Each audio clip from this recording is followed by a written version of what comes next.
Alejandro, Qué lindo tema, ¿eh?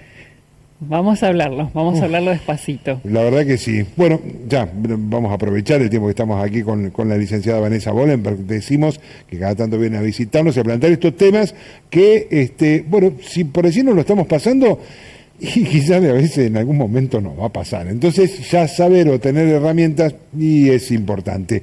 Muchas parejas dicen, nos queremos pero estamos agotados. ¿Es normal que el deseo baje cuando hay hijos, licenciada? Buenas noches, buenas noches. Sigo saludando, ¿no? Sí, a quienes nos ven, claro que sí. Sí. Sí, el deseo no es estático en el ser humano, Ajá. ¿sí? Primera cosa y fundamental. Sí, Y no solo que es normal, sino que es esperable que cambie con la llegada de los hijos, Claro. ¿sí? O sea, si algo no cambia, te diría que clínicamente, bueno, posiblemente opera una negación, ¿no?, en la persona si lo que plantea es que no hubo cambios, porque el cuerpo cambia, la demanda de tiempo cambia, hay otra vida humana, entonces el deseo que siempre está en constante movimiento, también, digamos, con la llegada de un hijo, así Sí. como con la partida tal vez de un ser querido, con una mudanza, con un cambio laboral, va a tener sus movimientos. Y cada pareja en ese sentido tiene que aprender a escuchar y a entender el tiempo, y muchas veces te diría que de hecho la clave justamente es entender que es normal y tenemos que trabajar en eso. claro. Se trabaja en pareja. Algunas personas lo trabajan en pareja, a veces también esta temática, la del agotamiento y la del no saber, digamos, cómo decirlo, aparece en las terapias individuales también, ¿sí? Porque en el caso de algunas personas a veces se lo vive con cierta culpa, ¿no? Porque el deseo Claro. no aparece como antes, Sí. o hay una expectativa de recupero, digamos, de alguna situación pasada, y que, digamos, Claro. no se puede afrontar, tal vez no se puede dialogar inclusive con la pareja, entonces a veces también emerge en el espacio de las terapias individuales. Yo te diría que Sí, es uno de los temas que vigentes por los que las personas consultan habitualmente, por suerte, porque yo Claro. creo que surja la pregunta por qué me pasa con mi deseo, con mi deseo de encuentro con el otro, con mi Sí. deseo sexual. Sí. Es una muy buena pregunta cuando nos viene a las personas, y cuando no damos por sentado que, no sé, que hay una etapa en donde tal vez no, o que ya Claro. no es como antes, Sí. o que ya estoy en otra cosa, o que estoy en modo padre y no por eso, digamos, tiene que aflorar. Entonces es una muy buena pregunta, es Claro. una pregunta que a veces surge en las terapias individuales, Ujú. y también es algo que muchas veces trae a las parejas a la consulta. Si los dos, los dos, esto es así, si los dos trabajan, dice justamente, crían a sus hijos y hacen lo que pueden justamente, de alguna manera la pregunta es qué más habría que hacer para que ese deseo, bueno, no quede ahí, no se apague de alguna manera o se vaya diluyendo. Ujú. ¿Qué se puede hacer? Sí, sí, viste que mencionaste trabajar, Sí, criar, como Sí. que poner todo lo mejor de uno, ¿no? Sí, obvio. Creo que justamente ahí hacemos como el enredo de la cuestión, ¿no? Porque muchas veces no es qué más hay que hacer, sino qué tenemos que hacer distinto, ajá, ¿sí? claro, Evidentemente que, por ejemplo, el deseo, el encontrarse con tu pareja, digamos, pase a formar parte de una lista larga de tareas, por ahí no es lo más recomendable. claro. Pero sí Claro. lo que tenemos que entender Sí. es que con la llegada de los hijos, el deseo deja de ser por ahí algo que surge espontáneamente, y si hay que planearlo un poco más, ¿sí? Claro. Pero planearlo no es ponerlo como en una lista de tareas, Claro, sí, como porque ponerlo eso en la agota heladera, ¿no? Con la incluso cantidad de más, cosas. ¿sí? Porque es como un ítem más del día, ¿sí? Claro, como un trabajo Sino sería esa planearlo, casa. claro, que a muchas personas se les vuelve eso, ¿no? Y la Sí. verdad que eso mata aún más el deseo, Obvio. te diría, Sí. ¿sí? Yo lo trabajo mucho, Sí.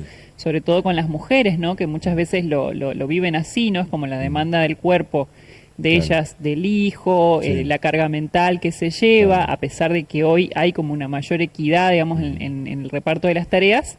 Y además parecería que como al final de esa lista está también eso, ¿sí? Entonces, Claro.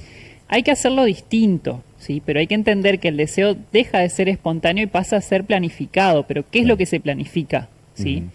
se acuerda cuándo, ¿sí? No Claro. se lo deja librado como a cuando surja, claro. porque no va a surgir, ¿sí? Y muchas veces se trabaja para generar ese momento, que puede ser a través de una salida, pero bueno, Sí. no, a veces no todas las parejas tienen la posibilidad de repente de tener con quién dejar a sus hijos, ¿no? Entonces Claro. muchas veces incluso es para después de que los chicos se duermen, ¿no? Pero Claro. importante poder trabajarlo, importante también esto de siempre ir escuchando, ¿no? La necesidad de cada uno y entendiendo también un cambio, porque hay un cambio que, por un lado, en la primera etapa de la llegada de los hijos es biológica, ¿sí? Hay un cambio hormonal, por ejemplo, en la mujer grande, un cambio hormonal grande, y que en algunas mujeres a veces activa mucho más el deseo sexual, pero en la gran mayoría no, por ejemplo, ¿sí?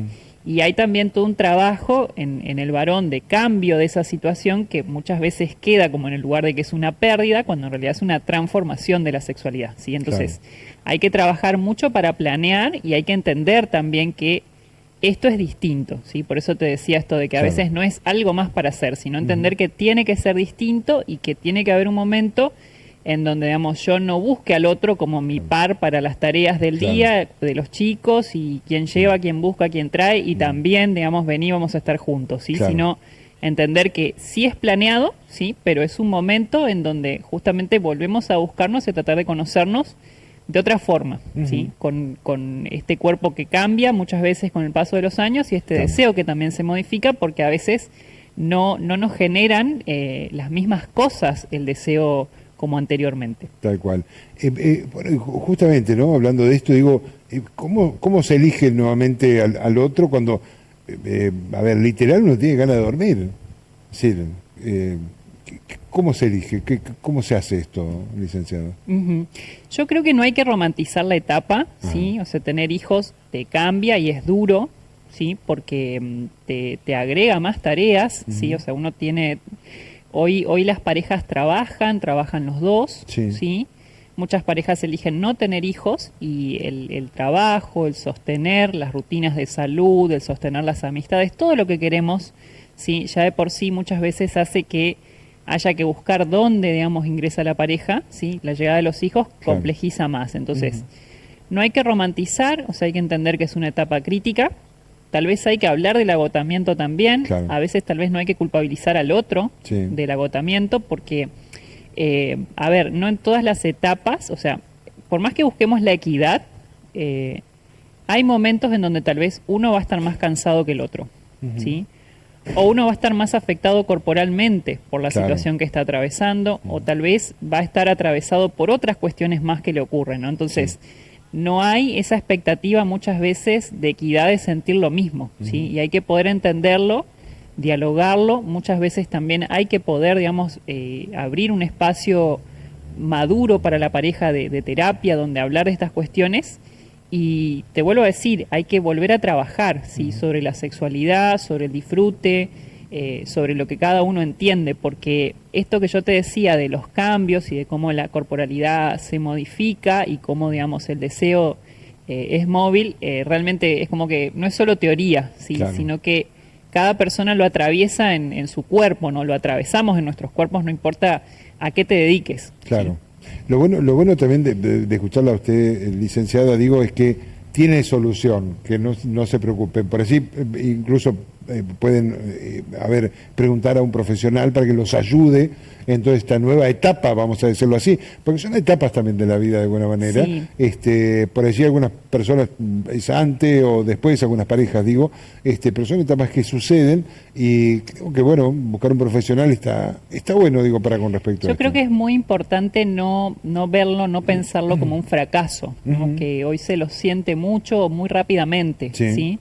Y yo insisto, es un cambio, es una transformación, no necesariamente es una pérdida de la pareja o una pérdida de la relación o una pérdida del deseo, digamos, sobre esa persona. Es un cambio, es una transformación y hay que trabajarlo y hay que entenderlo. Me tengo que entender yo y tengo que aprender a entender al otro. Tal cual. Incluso todas esas cosas que ahora es nuevo para la pareja, me parece a mí, también se puede dar vuelta y verlo del lado positivo, es decir, de hacerlo casi un juego o algo así, digo, por allí, de la intimidad misma de la pareja, de alguna manera, del horario y de esas cosas, digo, por allí lo del positivo a todo eso, de alguna manera, ¿no? Sí, es que lo que se planifica es cuándo, claro. ¿sí? Pero para que después surja la espontaneidad en ese momento, ¿sí? Por ejemplo, un tiempo de complicidad, de hasta puede ser, no sé, dejar los chicos y escaparse a algún lado, ¿no? Armar como una cita, qué sé yo, casi a ciegas, ¿no? Hay diferentes cosas, hay que desplegar la imaginación, ¿sí? Hay cada pareja es particular porque también a veces a mí me pasa que, o me pasaba, entonces ahora a veces les pregunto qué disfrutan hacer o qué les gusta, porque por ejemplo se me viene a la memoria una pareja, ¿no? Que habíamos pautado una cita, ¿no? Y bueno, fueron y él estuvo mudo toda la cita, entonces ella quedó como muy frustrada, ¿no? Y claro, lo que él plantea es que como que no se sintió porque él no acostumbraba a hacer esas cosas, ¿no? No acostumbraba a salir a cenar, ¿no? Entonces está bien, podía trabajarlo porque para su pareja era importante en esa etapa, digamos, se podía hacer, porque en otra etapa tal vez eso no era posible por la realidad económica y ahora sí. Pero bueno, lo que le había pasado era eso, ¿no? Que se quería ir o que no estaba cómodo en el momento por la pareja, ¿no? Sino que no era una situación que él lo asociara con algo placentero, ¿no? Entonces, ahí también es muy importante, por eso yo podría, por ejemplo, en la pantalla desplegar así como unas ideas prearmadas, pero no es la idea, ¿sí? La idea es poder buscar y que cada pareja también pueda dialogar sobre qué se disfruta, ¿sí? Porque de repente hay parejas que disfrutan de un viaje y otras que tal vez disfrutan de quedarse un rato solos en casa, ¿sí? Y un bailable de los 80. Sí, por ejemplo. Agradecerle mucho siempre, licenciada, temas lindos, candentes, lindos porque también digo, la licenciada aquí los deja también un poco en el tapete como para que se siga charlando en la casa también, buscándole quizás una solución, o si está entrando justamente en este tema en la pareja, bueno, decir que es un tema común que no solamente le pasa a uno, o le pasa a una sola pareja, sino que por ahí le pasa a muchas, y que nada, es parte solamente de la vida. Así que, licenciada, muchísimas gracias por venir. Gracias, Alejandro, como siempre. Gracias a Canal 6 por abrir el espacio para poder compartir estas temáticas que creo que hacen mucho bien. Así es. Bueno, la licenciada está atendiendo, Vanessa Bollenberg, licenciada en Psicología, para la gente que recién se engancha con el informativo. Desde hace un tiempo a esta parte es una profesional que hace muchos años está aquí en la ciudad de Crespo. Muchísimas gracias. Gracias, Alejandro. Que tengas linda noche. Gracias, igualmente.